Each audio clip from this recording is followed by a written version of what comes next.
Hello everyone, welcome back to my channel. मैं प्रीति शर्मा स्वागत करती हूँ आपके अपने चैनल हरी का दीवान में। तो फ्रेंड्स, हरी कृष्णा, कैसे हो आप? आई होप आप सब अच्छे होंगे। मैं भी बिल्कुल ठीक हूँ। दोस्तों, आज मैं आपको बताऊँगी नवरात्रों में अखंड दिया कैसे जलाएं तथा उसके क्या नियम हैं। अगर दिया बार बार बुझ जाता है तो उसके लिए हमें क्या करना है, और अगर बुझ जाता है तो दोबारा कैसे जलाना है, उसका भी नियम होता है।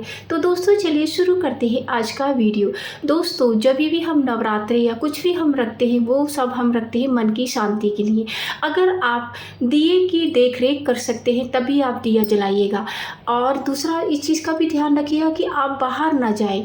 जब भी हम अखंड दिया जलाता है तो हमें जोत बिल्कुल भी अकेली नहीं छोड़नी चाहिए। चाहे हम ज्वारे बो रहे हों या माता हमारे घर 9 दिन आती हैं, क्योंकि वो एज मेहमान के तौर पे हमारे यहाँ आती हैं, तो हमें उनकी 9 दिन बिल्कुल सेवा करनी चाहिए। जैसे कि गणपति उत्सव में हम गणेश जी की स्थापना करते हैं ना, कि हम 1 दिन की कर रहे हैं या 2 दिन की कर रहे हैं, लेकिन हमें घर पर ही रहना होता है। और उसी तरह से हमें माँ की अच्छे से सेवा भी करनी चाहिए।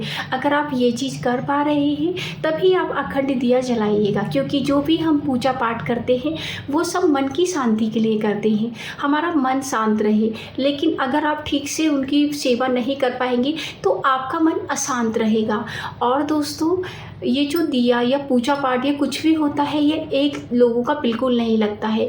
कहते हैं ना, जो सामने तो बहुत ही अच्छा दिखाते हैं लेकिन पीठ पीछे बुराई करते हैं, जिनको चुगली भी बोला जाता है। अगर ऐसे लोग हैं तो उनकी भी पूजा पाठ का कोई महत्व नहीं है दोस्तों, क्योंकि अगर आप ऐसी पूजा कर रहे हैं तो बिल्कुल भी आपकी पूजा नहीं लगने वाली है। क्योंकि आप जैसे हैं, जो भी है वो अपना प्रत्यक्ष रूप से आप सबको दिखा दीजिए कि हाँ भाई, हम ऐसे हैं। लेकिन आप बहुत ही अच्छा बन के दिखा रहे हैं, लेकिन दूसरों के सामने एक्चुअली में आप दूसरों की बुराई कर रहे हैं कि अरे ये तो ऐसा है, ये तो वैसा है, इसने ऐसा कर दिया, इसके अंदर तो ये बुराइयां हैं। दोस्तों, हम दूसरों की बुराइयां तब देखें कि हमारे अंदर कोई भी बुराई नहीं हो। अगर आपके अंदर बहुत सारी बुराई हैं तो आप दूसरों की बुराई कैसे देख सकते हो? तो दोस्तों, ऐसे लोग बिल्कुल भी ना जलाएं, क्योंकि ऐसे लोगों की पूजा पाठ बिल्कुल भी नहीं लगने वाली है। तो दोस्तों, अखंड दिया जो जलाने के कुछ नियम होते हैं। सबसे पहले आपको जो ये दिया है प्रतिपदा तिथि से ही जलाया जाता है दोस्तों।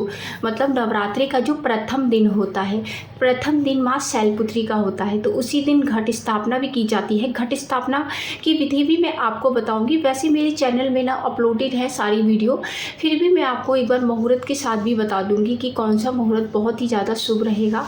तो इसलिए आप घट स्थापना वगैरह कर लीजिएगा, माता को स्थापित कर दीजिएगा आसन देकर। और दोस्तों, अखंड दिया जो है वो जलाने का कुछ नियम होता है। दिया पहले के ज़माने में मिट्टी का लिया जाता था, लेकिन मिट्टी के जो दिए होते थे कई बार चटक जाते थे या कई बार लीकेज करने लग जाते थे। तो आपको जो भी दिया है वो या तो पीतल का ले सकते हैं, तांबे का ले सकते हो दोस्तों। तो इन्हीं चीज़ों का ज़्यादा रहेगा, क्योंकि मिट्टी का जो होता है चटकने का और लीक होने का वो टेंशन रहता है, और पहले इतनी सुविधा भी नहीं थी दोस्तों। लेकिन आजकल सभी के पास मिट्टी के दिए होते हैं, तांबे का दिया होता है, तो इस चीज़ का ध्यान रखिएगा दोस्तों। तो दोस्तों, इस तरह से आपको एक दिया ले लेना है, अच्छे से उसको साफ़ कर लीजिएगा, और उसके अंदर अच्छा जो तेल की जोत है ना, वही आप जलाइएगा। क्योंकि घी में आपको पता है बहुत ही ज़्यादा जानवरों की चर्बी वगैरह, अभी तिरुपति बालाजी का भी केस सामने आया था, आपने सभी ने देखा होगा कि वहाँ पे घी में ही मिलावट थी। उसकी वजह से ये वो जो घी यूज़ करा गया था, उसी की वजह से उसमें गाय की मांस वगैरह सब निकला गया था। तो इसलिए आपको इस चीज़ का ध्यान रखना है दोस्तों, कि आपको बिल्कुल भी घी बाहर का नहीं लेना। अगर ले सकते हैं तो आपका घर का घी है तो आप बेशक से ले लीजिएगा, ठीक है। आप शुद्ध घी थोड़ा बहुत जहाँ से भी आपको मिल जाता है, गाय का मिल जाता है तो बहुत ही अच्छा है, नहीं तो आप तिल का ले लीजिएगा। पहले आप थोड़ा सा दिए को साफ़ कर लीजिएगा। दिया की जो बाती है, वैसे तो दोस्तों कई लोग टेरिकोट वाला जो रुई होता है वो मत लीजिएगा। वो क्या होता है, बहुत जल्दी जलती है और बाद में शांत हो जाती है। कॉटन वाली रुई लीजिएगा, नहीं तो आप कलावे की बाती बना सकते हैं। कलावे की बाती बनाना मैंने सिखा रखा है और वो बहुत अच्छा भी रहता है देवी की पूजा में। तो आप कलावे की बाती ले सकते हैं या कॉटन वाली रुई की बाती ले सकते हैं, वो आप उसमें डाल दीजिएगा अखंड जोत में।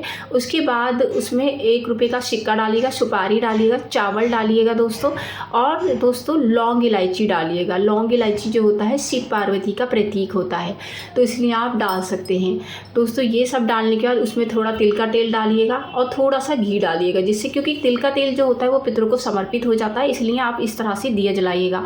उसके बाद आप जहाँ पे आप दिए को स्थापित कर रहे हो, ऑब्वियसली माता के सामने करेंगे, तो सबसे पहले अखंड जो अष्टदल कमल है ना वो बना लीजिएगा। ये वो नहीं आता है बनाना, कोई दिक्कत नहीं है। चावल का आसन दीजिएगा, जैसे थोड़े से चावल रख के थोड़े से पुष्प करके इस तरह से चावल का वो करके बना दीजिएगा, ठीक है। उसके बाद आपने जो दिए वाली उसके नीचे प्लेट ज़रूर लगा लीजिएगा, जैसे पीतल की कोई एक और प्लेट ले लीजिएगा, उसके ऊपर आप दिया रखिएगा और उस प्लेट और दिए को अखंड जो अष्टदल कमल बनाया है उसके ऊपर आप विराजित कर लीजिएगा दोस्तों, ठीक है। ये सब करने के बाद आपकी जो माता की जो जोत है अभी नहीं जलानी है आपको। सबसे पहले थोड़ा जल के छींटे दीजिएगा दोस्तों, जल होता है, जल के छींटे देने के बाद आपको उनको वस्त्र रूपी कलावा चढ़ाना है। वस्त्र रूपी कलावा आपने उनको चढ़ा दिया, ठीक है। उसके बाद आपको एक पुष्प लेना है, उसमें हल्दी और कुमकुम करके वो दिए को अर्पित कर दीजिएगा, ठीक है दोस्तों। उसके बाद आपको उनको चावल चढ़ा देने हैं दोस्तों। तो चावल को चढ़ाने के बाद आप इस तरह से वो कर सकते हैं। फिर आप दिए को जलाने भगवान जी से प्रार्थना करिएगा, अग्नि देवता से, हे अग्नि देवता आप हमारी साधना के रूप में प्रकट हुए हैं, हमारी साधना को कई गुना बढ़ाना और हमसे कोई गलती हो जाए तो वो भी क्षमा कर देना। इस तरह से आप दिए को जला देना। ये सब जलाने के अब बात आती है कि जो दिए में फूल बन जाता है वो कैसे आता है। तो दोस्तों एक चिमटी आती है फूल हटाने वाली, वो आपको मिल जाएगी किसी भी पूजा वाली दुकान से। तो उस चिमटी से ना फूल अभी मत हटाइएगा, एक और दिया आप साथ में जला लीजिएगा।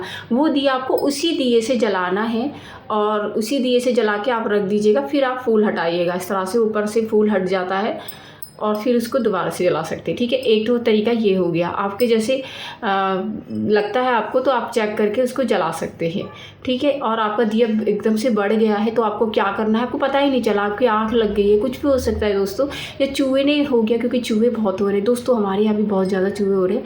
तो चूहे ने आपके जैसे दिए का बढ़ गया आपका दिया, तो आपको क्या करना है, आपको माता रानी से क्षमा प्रार्थना करनी है कि हम माता रानी कुछ भी अनहोनी होने वाली हो तो उसको आप हटा देना, जो विपदा है उसको मतलब अपने ऊपर ले लेना, हमारे ऊपर मत आने देना माता रानी। और इस तरह से प्रार्थना करने के बाद आपको 1.25 किलो चावल निकालने हैं, ठीक है। और उसमें 11 रुपये रख के वो आप किसी को दान में दे सकते हैं, पंडित को दे सकते हैं, मंदिर में भिजवा सकते हैं या किसी गरीब को दे सकते हैं। उसके बाद आप दिया जला सकते हैं, ठीक है। तो एक ये तरीका हो गया। तो दोनों में से जो भी तरीके आपको ठीक लगे वो कर सकते हैं। आपकी अखंड ज्योत बुझ जाती है तो एक और दिया जला के फूल वगैरह झाड़ सकते हैं, और ये तरीका है।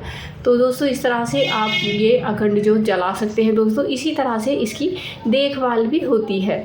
तो इसी तरह से, और ये जो नवरात्रि की जो ज्योत है दोस्तों, जब तक जलती है जब तक आप कंजका वगैरह नहीं खिला देते, हवन वगैरह नहीं हो जाता है आपका नौमी वाले दिन, और फिर भी आपकी ज्योत अगर जल रही है तो उसको बढ़ाना नहीं होता है, इसको मंदिर में उठा के रख दिया जाता है। तो दोस्तों इस तरह से आप नवरात्रों में अखंड ज्योत जला सकते हैं, यही उसके नियम होते हैं। आई होप कि आपको ये वीडियो बेहद पसंद आया होगा। यदि वीडियो पसंद आया हो तो वीडियो को लाइक शेयर करिएगा। चैनल पर नए हैं तो चैनल को सब्सक्राइब करना बिल्कुल ना भूलें दोस्तों। मैं मिलती हूँ न्यू वीडियो में, तब तक के लिए हरे कृष्णा, राधे राधे।